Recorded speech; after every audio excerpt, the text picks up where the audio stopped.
How an old missile shot down a U.S. Air Force F-117 Nighthawk stealth aircraft.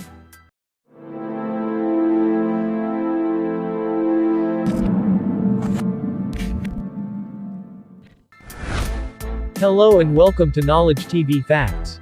If you're new to this channel, please hit that subscribe button.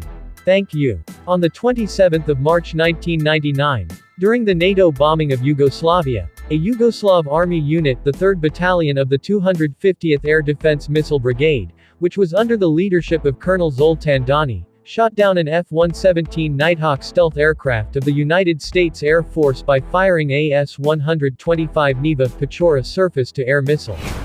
The pilot ejected safely and was rescued by U.S. Air Force PJs conducting search and rescue.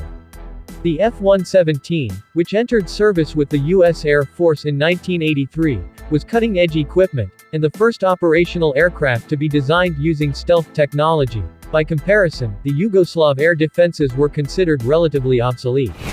In 2020, an F-117A pilot, during an interview in which he also reminded all that the F-117A was low observable, not invisible, stated that his wingman's F-117A had been damaged by a Yugoslav surface-to-air missile some time after the 27th of March incident, but that it managed to return to base. Some reports suggest that this second incident was also committed by the 3rd Battery of the 250th Air Defense Missile Brigade, the same SAM battery that shot down the first F-117. At about 8:15 p.m. local time, with a range of about 8 miles, several missiles were launched. According to Lieutenant Colonel Dord Anisic, who was identified in 2009 as the soldier who fired the missiles, they detected the F-117 at a range of about 23 kilometers, operating their equipment for no more than 17 seconds to avoid being locked onto by NATO anti-air suppression. The F-117, call sign Vega 31, was being flown by Lieutenant Colonel Daryl Patrick Dale Zelko, an Operation Desert Storm veteran.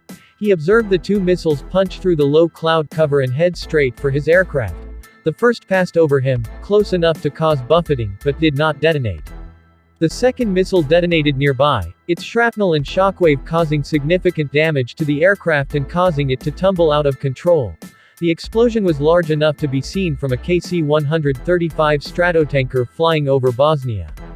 Zelko was subject to intense G-forces as the aircraft tumbled and had great difficulty in assuming the correct posture for ejecting.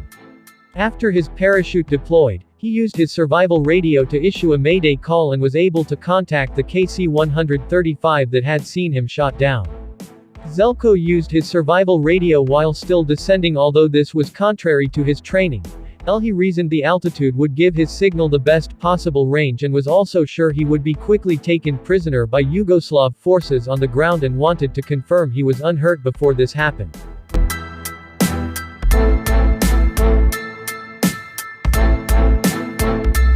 Zelko landed in a field south of Ruma and around a mile south of a 4-lane highway, European Route E70. He quickly concealed himself in a drainage ditch that he had identified as a hole upside while descending. There, he felt the shock waves of bombs dropped by NATO B-2 bombers on targets on the outskirts of Belgrade. Zelko landed around a mile from his aircraft's crash site, and an intensive search of the area was carried out by the Yugoslav soldiers, policemen, and local villagers. At one point, searchers came within a few hundred meters of the ditch he was hiding in. Zelko was rescued approximately 8 hours later by a U.S. Air Force combat search and rescue team flying in a Sikorsky MH-53 helicopter in the early hours of the next morning. According to Zelko, he would later learn that he had been minutes away from being captured. He was initially misidentified in press reports, as the name, Captain Ken Wiz Dwell, was painted on the aircraft's canopy. The lost F-117 carried the name Something Wicked, and had previously flown 39 sorties during the Persian Gulf War's Operation Desert Storm. On the 2nd of May 1999, the 250th Air Defense Missile Brigade also shot down a U.S. Air Force F-16 fighter piloted by future Chief of Staff of the United States Air Force David L. Goldfein. Photographs show that the aircraft struck the ground at low speed in an inverted position, and that the airframe remained relatively intact. The United States did not attempt to destroy the wreckage, surprising analysts and pilots.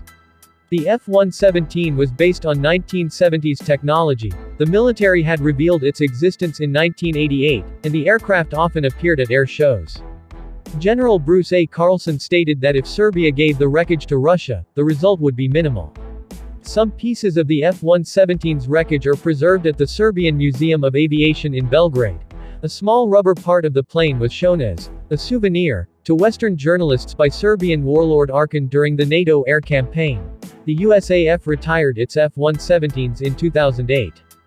Zoltan Dani, now running a bakery, and Dale Zelko, now retired from the U.S. Air Force, met in 2011. They have since developed a friendship. In 2020, an F-117A pilot claimed that his wingman's F-117A had been damaged by a Yugoslav surface-to-air missile after the 27th of March 1999 incident, but it managed to return to base. This incident remains classified and only some details were revealed.